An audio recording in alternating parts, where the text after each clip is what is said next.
Hey guys, it's Pika here, and this is my Protection Warrior Guide for 9.0.5. So first off, let's do a little bit of an introduction. While I am no theory crafter, I am an individual who has been pushing myself to be a top Prot Warrior in high-end Mythic Plus since the start of BFA. Since then, I've been pushing myself to be a top Prot Warrior in both America and worldwide. I started this YouTube channel and streaming because when Shadowlands first started, I was kind of looking for a high-end Prot Warrior stream to learn from, but I couldn't really find anyone playing it anymore. No matter how many pages I turned on Twitch, I just couldn't find the information readily out there to watch.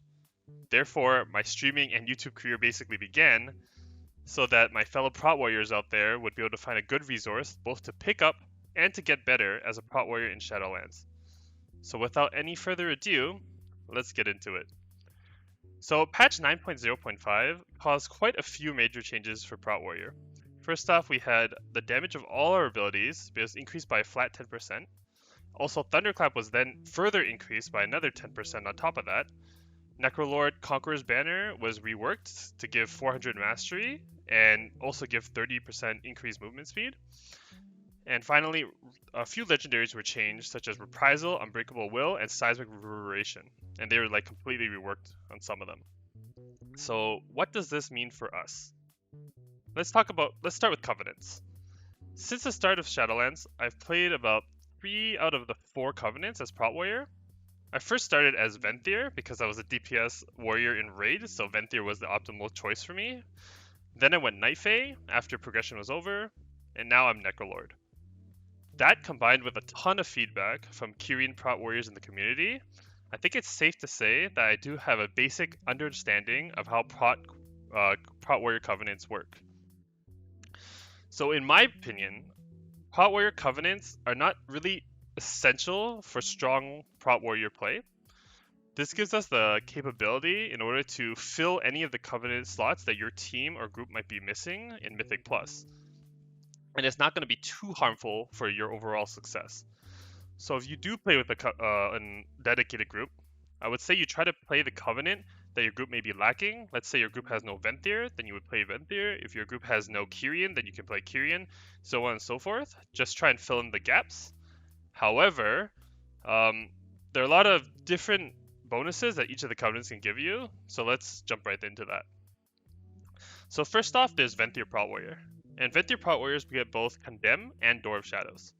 So Condemn acts as a strong single target ability that kind of pseudo replaces Ignore Pain in single target situations where you don't feel like you're gonna die.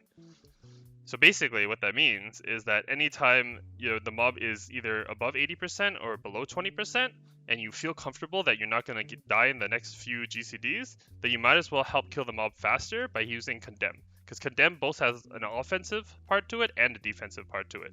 It does reduce the damage you take about 5k, basically, which is a little bit smaller than Ignore Pain does, but it still works good enough that it's both defensive and offensive. Also, to get Door of Shadows.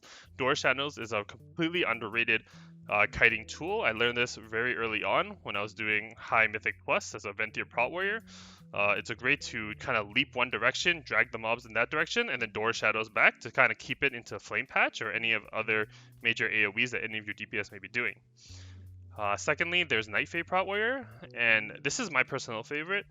They both get Ancient Aftershock and Soul Shape.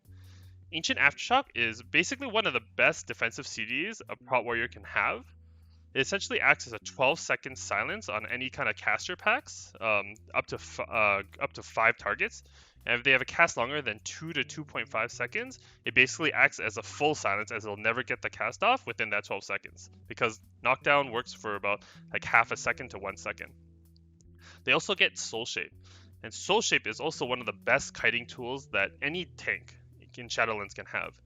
Basically, you have the Night Fae blink while you're in Soul Shape every 8 seconds, and you can do that, I think 6 to 8 seconds, something like that, that you can keep using to kite mobs in a circle. It's even better version of Door of Shadows, and basically you can use it to kind of save time anytime you need major movement ability. Next is Necrolord Prot Warrior. They get Conqueror's Banner and Fleshcrap. Conqueror's Banner is a large DPS gain for some DPS classes, especially those with large CDs that can be used every 2 to 3 minutes. This is especially good if you play with a mage and a boomkin. I would say it's almost essential for you to play with a mage and boomkin to get the most out of playing Necrolord Banner. You also get an increased movement speed by 30%, and it's really helpful to dodge major abilities like in Theater of Pain when you're fighting against Zav and he's doing the jump ability and the banner is out and making everybody slow. It makes you have that 30% increase movement speed, which is really, really good. And then you also get Fleshcraft. They've changed Fleshcraft to now give you a 20% DR whenever you're channeling Fleshcraft, and you can block, parry, and dodge during Fleshcraft, which is something that is, I believe, new in patch 9.0.5, also giving you a 40% absorb shield based off your maximum health. This pairs very well with Last Stand, especially when we're starting to use the Reprisal Legendary, because Last Stand, you stop using the Bolster talent. So Last Stand just gives you the 30% increased max health, which then kind of gives you a 6% extra absorb shield when you ever use Fleshcraft with Last Stand.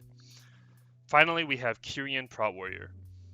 Kyrian Prot Warriors get Spear Bastion and File of Serenity.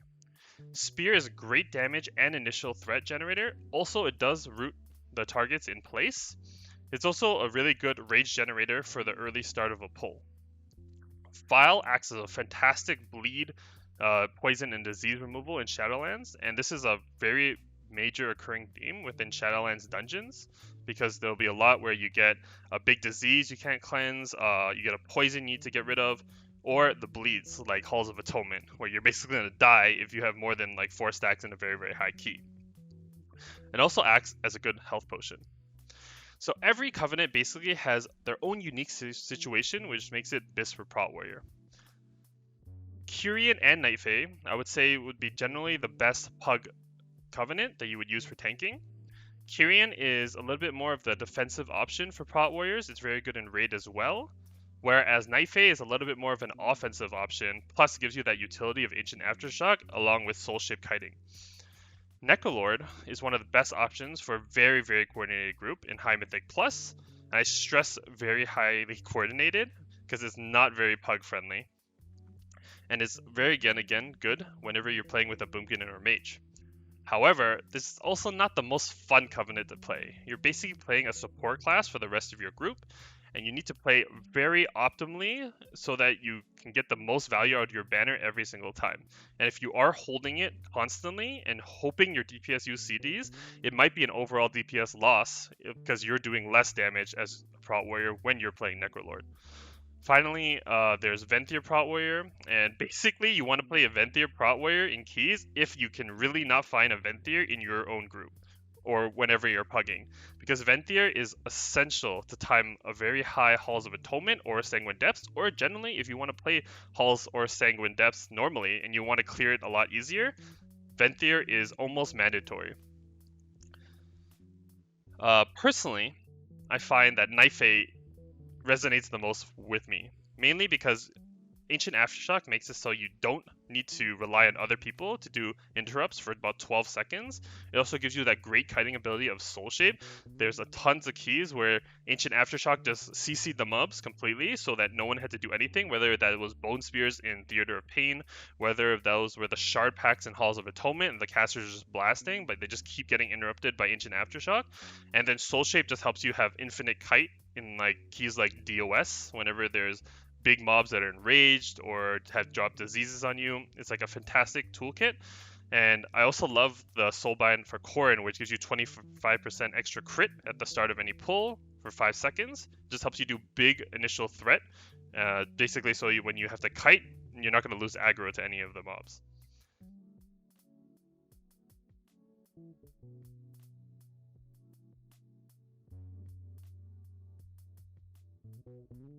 Alright guys, let's talk next about Conduits. So our number one defensive endurance conduit is going to be Stalwart Guardian, which reduces the cooldown of Shield Wall, so we have it up more often, between 28 to 32 seconds. The second best one would be Unnerving Focus. This gains a lot more value if you're playing Bolster, but if you're not playing Bolster, it still will act as your second best endurance conduit, which increases the rage regeneration by 45% when you're in Last Stand. And then the third best endurance conduit, it's kind of like a tie between brutal vitality and fueled by violence. Fueled by violence gives you something around, I think, about 6 to 8% healing at the overall and the key, and brutal vitality also gives you like a decent amount of healing as well. Both of them are very lackluster, but if you do need to fill the third endurance slot in whatever soulbind that you're running, then you would run either brutal vitality or fueled by violence. However you're playing. If you're playing a more defensive playstyle where you use a lot more IP, then brutal vitality is a little bit better. If you're playing not a little bit more offensive style, then fueled by violence is a lot better, especially if you're playing reprisal legendary. Next, let's look at finesse conduits. Finesse conduits, we actually have 3 really good options here. One is inspiring presence, which increases the rallying cry's duration and health granted by 32%.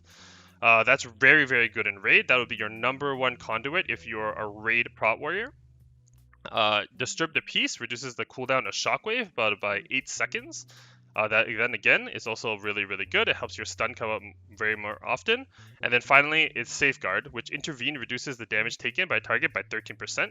This specific conduit gains a lot more value if you're playing the Reprisal Legendary, which we'll talk about a little bit later. Basically, it makes it so that every time you're spamming Intervene, you're always giving somebody a DR. That way, when you are choosing who you're going to intervene when you're playing Reprisal, you can kind of choose who's taking the most damage or who has a mechanic on them to kind of gain that double value, right? Not only from your Reprisal Legendary, but also helping your teammates out not die. And finally is our potency conduits. Our potency conduits are kind of lackluster as prot. There's not a lot of great choices. Our number 1 choice should always be your Covenant specific potency conduit. In my case here, Necrolord is this Veteran's Repute, which Conqueror's Banner increases your strength by 14%. This applies to also Nightfate and Kyrian. The only one where you would not play your Covenant potency conduit would be Venthyr, because the Venthyr one doesn't really help tanking very much. So in that case, then it would go to your second potency. If you're running a double potency build, then you would run Show of Force.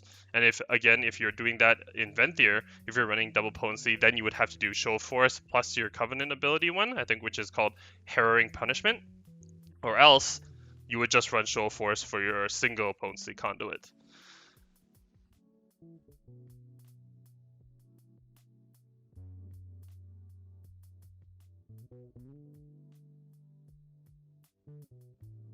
All right, next up, we're going to talk about our Soulbinds. So for Venthyr, your number 1 Soulbind is going to be Nagia, which gives you a haste buff whenever a mob dies or while you're fighting a mob. That one's just good because haste brings back more shield black charges and generally lets you do more DPS because your GCD is lower. If you're playing Nightfade, then you have a choice between Naya or Corrin. Corrin is good if you're playing an offensive prot warrior tanking style, which I kind of tend to lean towards, because you do get that first strike talent, which gives you 25% crit at every time you hit a new mob for 5 seconds. So that helps you gain a lot of threat at the start of a pull. So if you do need to kite, you're never going to lose aggro. Naya is also a great option because you get the mastery buff, plus you get that Burrs talent or Burrs conduit slot, which does great single target damage. If you're playing Necrolord, I tried both Emini and I also tried Bonesmith. But in general, I find Emini to be the much better option, not only because you give everybody here primary stat in your group by 2% whenever using Conqueror's Banner, and you also gain about 2% per person that is affected by the banner for additional strength. So that helps you do more personal damage and group damage. You also let you do channeling while Fleshcraft, and this is kind of a huge thing for your DR, right? Because you have to stand in a mechanic that's going to hit you when you can easily dodge it while getting the DR. It's like a fantastic thing, especially during storming, which is where I'm playing it right now. And then finally, you also get this kind of movement speed buff if you're choosing to do double potency, which gives you 3% for every nearby enemy, up to 15%. So this really helps you do that kind of kiting style whenever you need to, because you don't have a movement speed covenant ability in this specific covenant. You also can choose to get 3% haste whenever you're dealing an enemy. This one is not fantastic. It's okay, but yeah, again, this is like, it's kind of awkward, and you don't really want to fear your mobs whenever you get low health. But yeah, basically Emini I think is the best for Necrolord personally. And then finally for Kyrian, you're going to run Pelagos. And Pelagos just gives you that straight 4% magic DR, and it is the best defensive Soulbind you can possibly choose in the Kyrian, unless you're playing Necrotic Weeks, which then you would use Kilia just so that you have that. You could use that just so you can get that immunity for 4-8 seconds or whatever it is for Necrotic whenever you use your Vial of Serenity.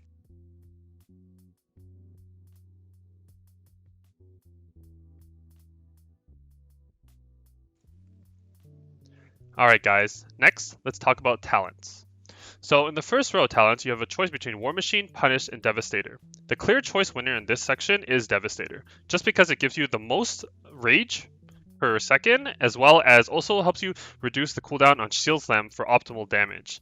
Now, Punish also increases the Shield Slam damage and can be used for very niche single target encounters to prevent single target damage, but in the majority of time, Devastator is always the clear winner for more damage and more rage.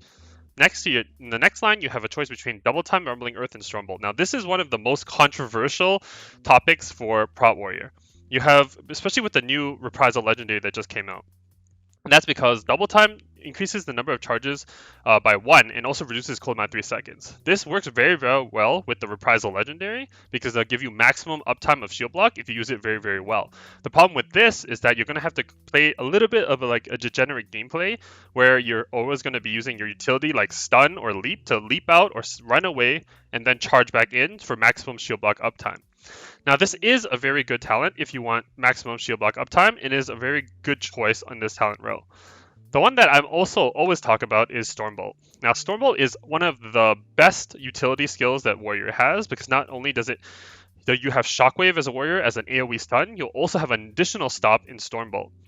My thought process is that in a situation where some kind of cast is going to go off, or like let's say a Bone Spear in Theater of Pain, or one of the Withering abilities in Theater of Pain is about to go off, and nobody else has a kick up or a stop, then Stormbolt can be the difference to actually save your key and save you from having a huge wipe or you personally dying, versus shield block uptime, which we really won't do anything about that. It's really good so that you don't, on the Devourers in Theater of Pain also, you can stop the Devourers with just one time you Shockwave, next time you Stormbolt, and you can kind of rotate in that way instead of having to rely on other members.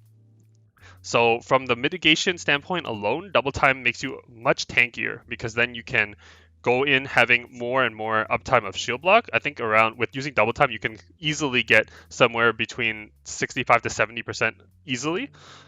As opposed to without Double Time, then you're probably leaning towards more 65% or lower.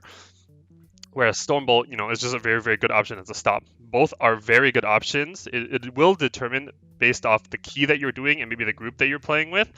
But yes, in this row, both are very good options. And it's just preference.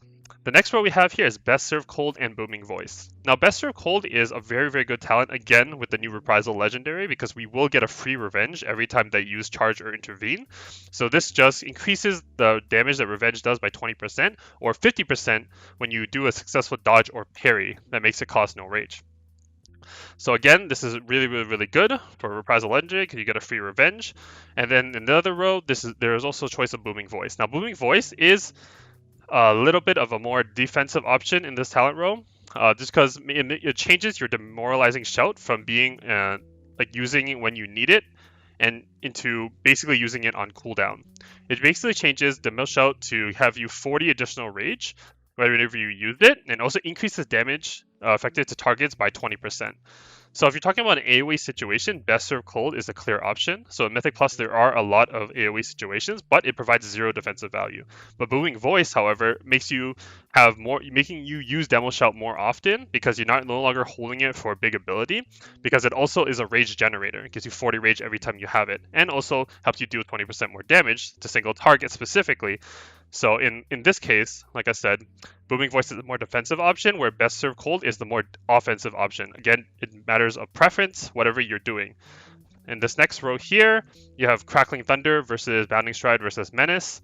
Crackling Thunder increases the Thunderclap radius by 50%. It also reduces their movement speed by additional 10%. And then Bounding Stride reduces the cooldown for Heroic Leap by 15 seconds. And Heroic Leap now increases your run speed by 70% for 3 seconds. So whenever you're thinking about this specific talent row, you have to think about, when am I going to use either of these abilities? So Thunderclap is basically the first ability you're going to hit when you charge into a pack in order to get initial threat. Having that increased radius makes sure that every single mob in that pack will be tagged.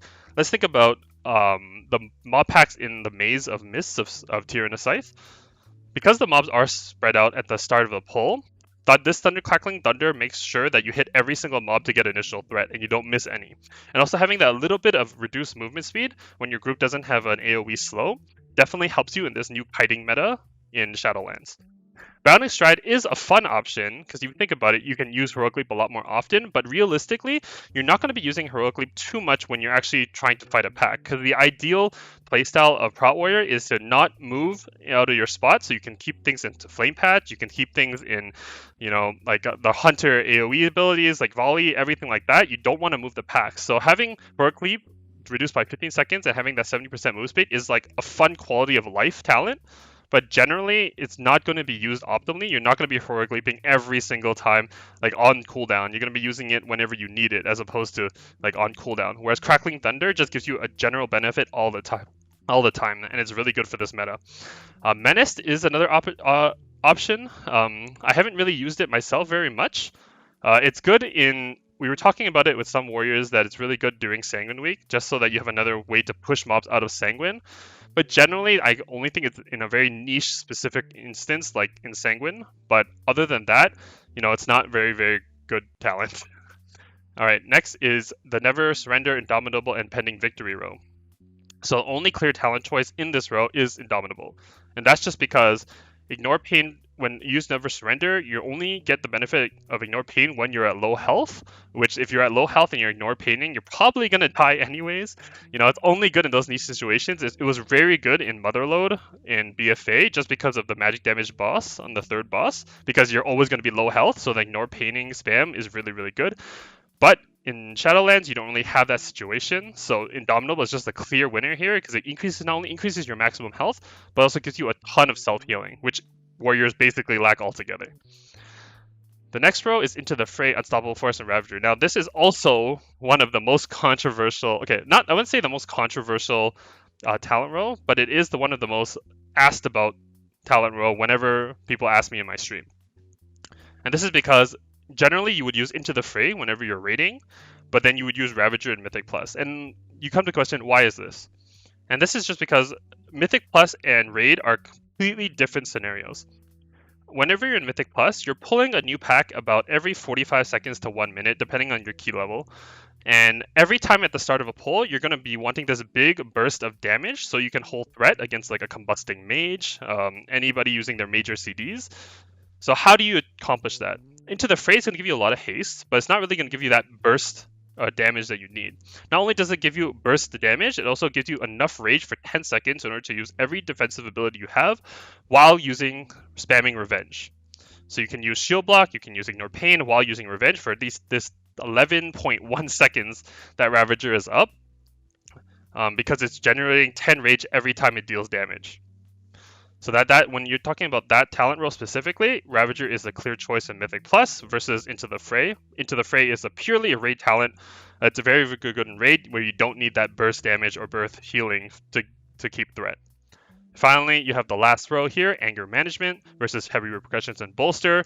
In this row, you do have two choices here. You can choose either Anger Management and Bolster. Heavy Repercussions just doesn't pull enough of its own weight for it to make it very, very good. Especially in a kiting meta, where some of the time you will be kiting, so it won't really help you extend the duration of shield block. Anger Management is very good with the Reprisal Legendary. It's probably one of the best talents for Reprisal.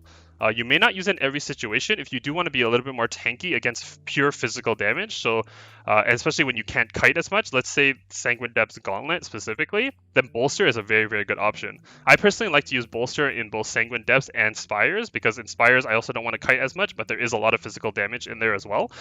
And it makes Last Stand a much more efficient cooldown and makes it very, very strong. Whereas if you're running Anger Management, Last Stand really doesn't do too much for you. But what Anger Management does is allow you to have Avatar a lot more often and allows you to have Shield Wall down to about 2 minutes if used optimally. So it changes Reprisal into a legendary that's kind of a combination of the wall plus more shield block uptime, which is why Reprisal is very, very good with Anger Management. Also, I forgot to mention, back up here, we talk about on this row specifically, Dragon's Roar. Dragon's Roar was very, very good in the Shadowlands beta. However, Dragon's Roar now has since been nerfed, so it does a lot less damage to AoE and versus single target. So we don't really want to choose this in this row. The typical setup that I use while pushing is going to be Devastator. Double time right now because I feel that the shield block uptime is very, very good. However, I do see the Stormbolt being our end game eventually when we get enough haste. Right now I'm using Booming Voice just for survivability. I think it's really, really important to make sure that you survive in high keys. But if it's a key that I know I'm very comfortable in doing, then I will run Best Serve Cold. Then I run Crackling Thunder, Indomitable. Ravager, like I said, is the best in that row. And I run Anger Management for majority of the keys, and then Sanguine Depths and Spires, I actually choose to run Bolster.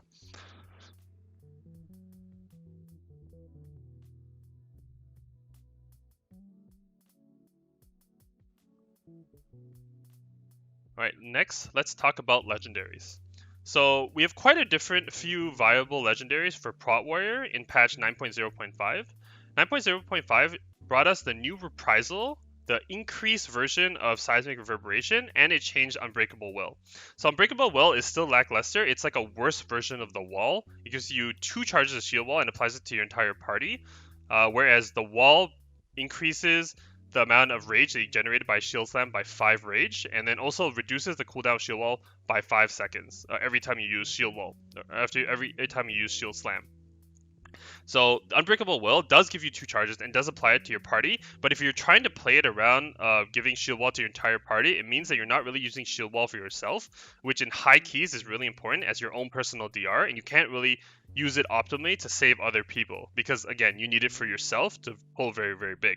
So the Wall, in that case, the Wall is just a better version of Unbreakable Will, because instead of having that 2-minute CD on the Wall, basically when you're using Unbreakable Will, you get the 1.5 minute CD of Shield Wall when you're using the Wall, plus you get the 5 rage every time you use Shield Slam. So whenever you're doing pushing high keys, I think the Wall is a very good option for you, just so that when you're learning very difficult keys, you'll have Shield Wall up every other pull, which is every 1.5 minutes. It's also one of the best legendaries for progression tanking, just so again you have Shield Wall up a lot of the time whenever you're going to take major damage. The next legendary that it seems to be what everyone's leaning towards now in 9.0.5. I personally can't say that it's going to be the very, very best just because I have not used it in a high fort week yet. But Reprisal is a very, very good legendary. It pushes our shield block from 45 to 50% uptime to about 70-75% uptime, and even more if you're playing double time.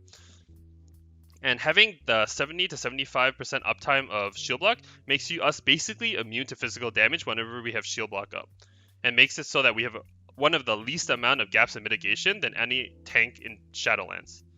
And because we have the most uptime of our mitigation, it means we have to kite a lot less than tanks in Shadowlands, which people are really, really ranting about because they really, really don't like the kite meta in Shadowlands.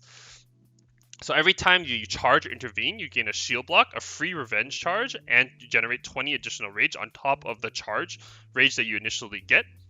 So this is makes it a really interesting playstyle wherever you're basically intervening on cooldown whenever you're in a pack, just so you can maintain your shield block charges.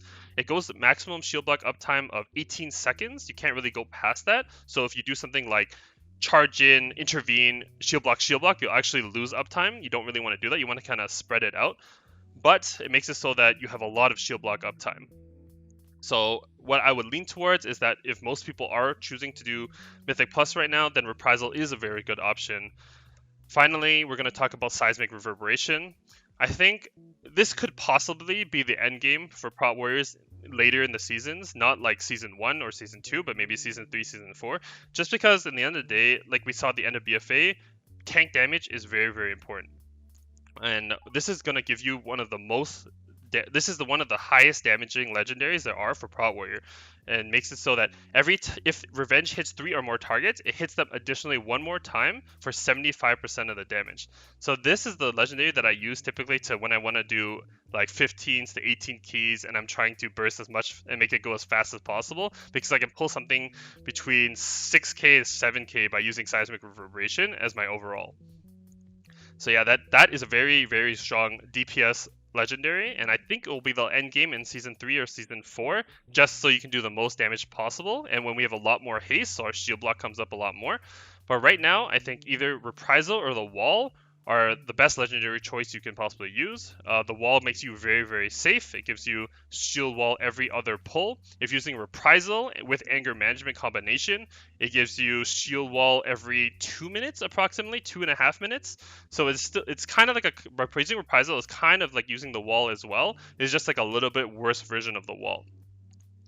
But with the charge and intervene, how it works with Reprisal, it is a very good legendary, and possibly one of our best legendaries in 9.0.5.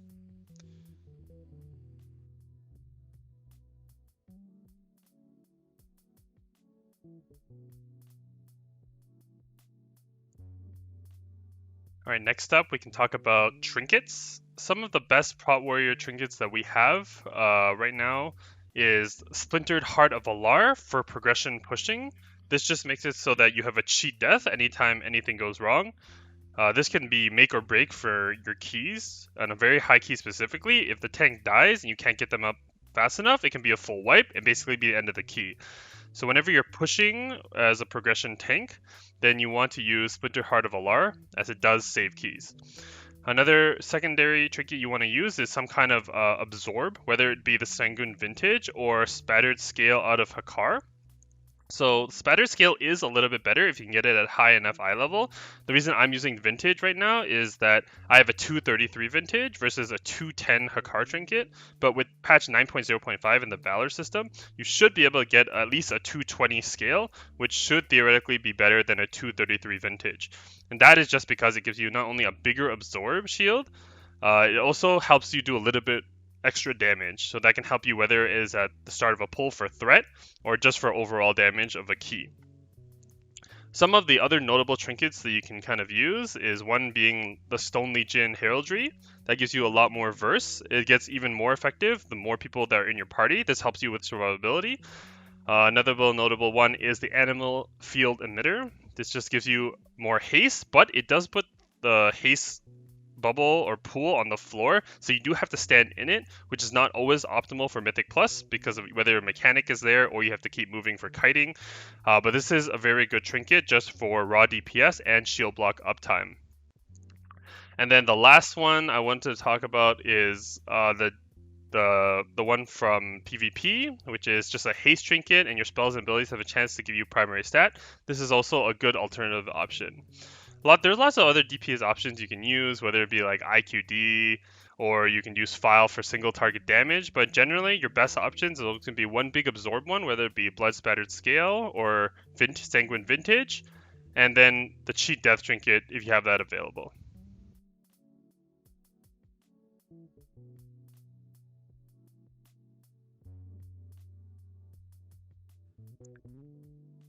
Alright guys, the last thing I want to talk about is our stat weight. So we always get the question, what is our best stats for Shadowlands Prot Warrior? And if you're doing general keys, like keys that are under 20 or just in general thought process, should kind of be haste is greater than verse, which then is greater than mastery, which is equal to crit. So mastery and crit are both kind of in the same boat. They both add a little bit of defense, a little bit of damage, but both are not the stats you're going to worry about. You're always going to want to focus on haste and verse, and whatever you get as your other option doesn't really matter too much. If you're talking about the highest and high keys, then you're actually going to focus on verse and then haste, because versatility basically is going to cover where we are the weakest as Prot Warriors. Whenever we have shield block mitigation up, we're basically really good against physical damage. We have no issue taking physical damage, but our biggest weakness is going to be magic and bleed damage. And the only way to reduce that damage is through versatility. Versatility makes it so that whatever our versatility rating is, so in this case, in this gear set I am currently now, I'm at 29.25%. It's going to reduce damages from all sources by 14.62%, about half of that versatility rating. And that's the only thing that's going to save you in high keys whenever people are missing kicks, or you're getting hit by a random magic bolt, or you have lots of bleed stacks, whether you're in DOS or Halls of Atonement. So I very favor haste very favor versatility whenever I'm doing high keys as a protection warrior.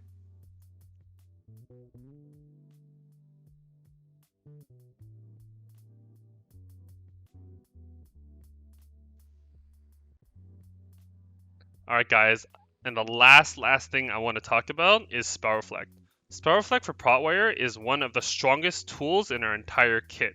Knowing what you can and cannot Spell Reflect will directly correlate with the success of your keys throughout Shadowlands and beyond. Knowing what you can Spell Reflect can be the difference between wiping in a key or being able to do 50, 60k damage back to a highly bolstered mob by Spell Reflecting the magic damage right back to it. Not only can it be used as a deflectant, it can also be used as an offensive tool. It can also be used as a semi-immunity on a lot of fights. So let's take an example: the one boss in DOS in the Ardenweld area. You basically don't have to go up in the trap for bomb anytime because you can just spell reflect it, and this basically makes it so that whenever you have to go up for the bomb, you don't have to go up. You can stay down. You can eat the arc lightning while on the floor, and your healer don't have to worry too much about you, and you're also not going to take any of that fall damage. So these are a lot of like niche little things that you can do. Another major one is the last boss in DOS. You can spell reflect any of the soul crushers, which makes us one of the tankiest tanks in DOS, especially for the last boss, because we're not going to take that dot every other spell reflect. And if you do have trouble knowing what you can and cannot spell reflect, there's a great resource out there by one of the best prot warriors in the game, Sense. He made a basically entire list of everything that you can and cannot spell reflect, whether it be in Castle Nathria or any of the dungeons. And I will post it in the description of this video, so you can check it out. You can also check it out on my Discord. It is linked there as well. Alright guys, that is it for our 9.0.5 Protection Warrior Guide. If you guys have any other further questions, you can always reach me at my Discord, and I'll post it in the bio description below. You can also catch me on my Twitter at Plkatv. Also, you can always catch me streaming at www.twitch.tv/plkatv. I just want to give a last minute shout out to some of the greatest prot warriors that helped me with this guide video. You have Sense. He is one of the greatest raiding prot warriors there are out there of all time. You have Maui. You can always catch him at the Skyhold Discord for any prot warrior questions. If you guys can't catch it on me, you can go check out the Skyhold Discord. And also one of my great buddy Protection Warriors, Ferg. He also helped me a lot with this video, just like talking back and forth. But yeah, if you guys have any other questions, always feel free to reach out to me. I'll catch you guys next time. Peace.